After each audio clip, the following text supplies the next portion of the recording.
বিসমিল্লাহির রহমানির রহিম। আসসালামু আলাইকুম প্রিয় ভিউয়ার্স। আশা করি ওই মহান আল্লাহর রহমতে যে যেখানে আছেন ভালো আছেন, সুস্থ আছেন। সবার সুস্থতা কামনা করে আরও একটি ভিডিও নিয়ে আসছি জিনের সাধনা।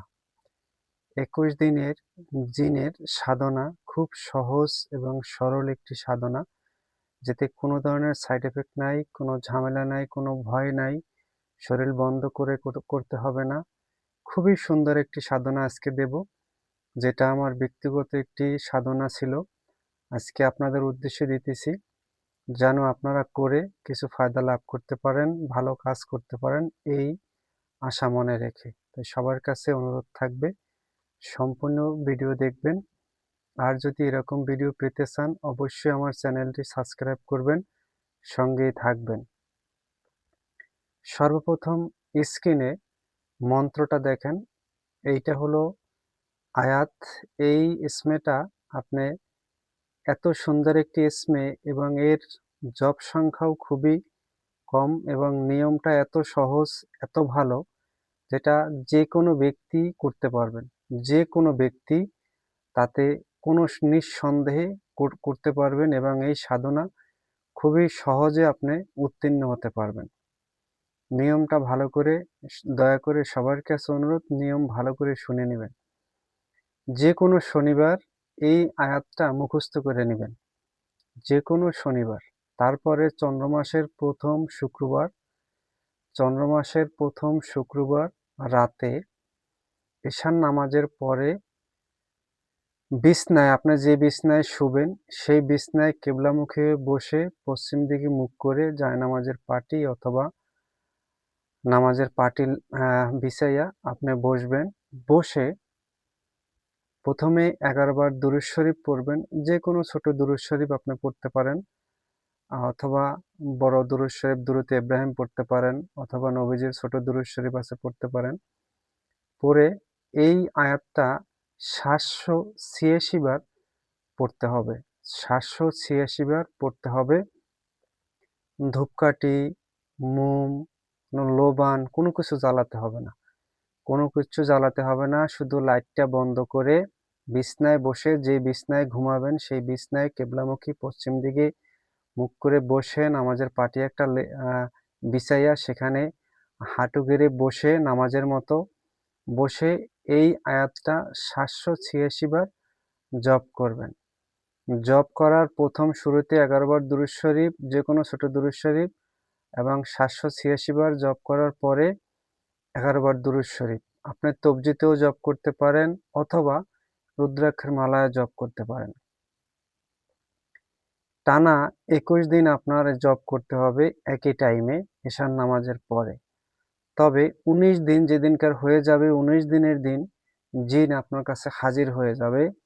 আপনি তাকে সালাম দিবেন এবং সালাম দিয়ে আপনার শর্ত বলে আপনি তাকে আয়ত্ত করবেন। তবে আপনার টানা 21 দিন কিন্তু আপনার এই সাধনা করতে হবে। 19 দিন এসে জিন এসে বলবে যে আপনার আর সাধনা করতে হবে না, আমি আপনার সঙ্গে এখন থাকবো, যে না, আপনার ইয়াদ থাকতে হবে, আপনার 21 দিনই সাধনা চালিয়ে যেতে হবে। এটা কিন্তু মনে রাখবেন, আপনাকে জিন অনেক রকমের ছলচাতুরি দিয়ে আপনাকে সাধনা ভঙ্গ করার চেষ্টা করবে, কিন্তু আপনি কখনো 21 দিনের মাথায় সাধনা তার আগে কখনো ভঙ্গ করবেন না। মনে রাখবেন, 19 দিন যেদিনকার হয়ে যাবে সেদিনকার জিন আপনাকে বলবে আপনার সাধনা করতে হবে না, কিন্তু না, আপনি 21 দিন পর্যন্ত করবেন। তারপরে এই জিন আপনি যে কয়দিন জীবিত থাকবেন সে কয়দিন আপনার আয়ত্তে থাকবে। যখন তাকে ডাকবেন সে হাজির হবে এবং যে কোনো হাজিরা দেখা, রুগী দেখা, রোগীর সম্বন্ধে জানা, যে কোনো অল এভরিথিং আপনি বলতে পারবেন নিঃসন্দেহে। তবে সাধনা চলাকালীন মনে করেন আপনি সাধনায় বাসায় বই করতেছেন, কিন্তু কালকের আপনার ঢাকায় যেতে হবে অথবা সিলেট যেতে হবে অথবা চট্টগ্রাম যেতে হবে। আপনি যান, কোনো সমস্যা নেই। আপনি যেইখানে ঘুমাবেন, এক কথা, আপনি যেই স্থানে ঘুমাবেন সেই স্থানে বসেই আপনার এই আয়াতটি জপ করতে হবে। আমি নিয়মটা আবার বলে দিচ্ছি। যে কোনো চন্দ্রমাসের প্রথম শুক্রবার দিন এশার নামাজের পরে কেবলামুখী হয়ে পশ্চিম দিকে মুখ করে বসে জায়নামাজের পাটি বিছাইয়া সেখানে হাঁটু গেড়ে বসে এই ইসমিটি প্রথমে 11 বার দুরূদ শরীফ, তারপরে এই ইসমাটা 786 বার আপনার জপ করতে পারবেন, তফসিতে করতে পারেন অথবা রুদ্রাক্ষের মালায় করতে পারেন। তারপর লাস্টে আবার 11 বার দুরূদ শরীফ। তারপর সেইখানেই ঘুমিয়ে যাবেন, সেই বিছনায় ঘুমিয়ে যাবেন। এইভাবে টানা 21 দিন সাধনা করবেন। 19 দিনের দিন জিন হাজির হবে। আপনাকে কিন্তু জিন হাজির হওয়ার পরেও আপনার 2 দিন সাধনা করতে হবে। তারপর 3টা শর্ত দিয়ে তাকে আপনার আয়ত্তে আনতে হবে। প্রথম শর্ত হবে, আমি যখন ডাকবো তখন আমার কাছে আসতে হবে। দ্বিতীয় শর্ত, আমি যেই কাজে পাঠাবো সেই কাজে করে দিতে হবে। তৃতীয় শর্ত, আমি যা হুকুম করব সেটাকে মান্যতা করতে হবে।